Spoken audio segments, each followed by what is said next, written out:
ছাত্র আন্দোলনের সময় হত্যার অভিযোগে গ্রেপ্তার হওয়া সালমান এফ রহমান এবং আনিসুল হককে আদালতে নেওয়ার পর তাদের দিকে ডিম ছুঁড়েছেন উপস্থিত আইনজীবীরা।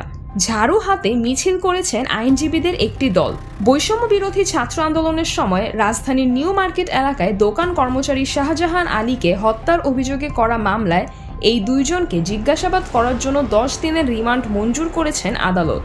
স্বৈরাচার শেখ হাসিনার উপদেষ্টা সালমান এফ রহমান এবং সাবেক আইনমন্ত্রী আনিসুল হককে ঢাকার সদরঘাট থেকে গ্রেফতারের কথা জানানো হয় বুধবার রাতে। পুলিশের তরফ থেকে বলা হয় তারা নৌপথে পালানোর চেষ্টায় ছিলেন। তাদের গ্রেফতারের বিভিন্ন ছবি দ্রুত ছড়িয়ে পড়ে সামাজিক যোগাযোগ মাধ্যমে।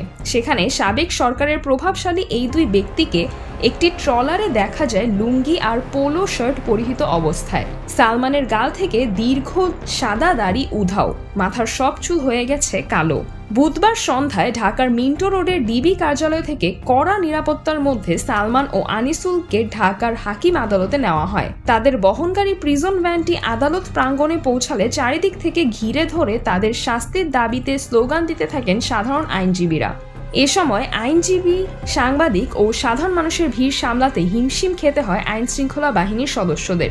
উপস্থিত আইনজীবী ও সাধারণ মানুষ স্লোগানে উত্তপ্ত করে তোলেন আদালত প্রাঙ্গণ। দুজনের ফাঁসির দাবি করা হয় সেসব স্লোগানে। সেখানে ঝাড়ু হাতে মিছিলে শত শত আইনজীবীকে দেখা যায়। তাদের সঙ্গে অন্যান্য সাধারণ মানুষও যোগ দেন। ঝাড়ুর পাশাপাশি জুতাও ছোড়া হয়।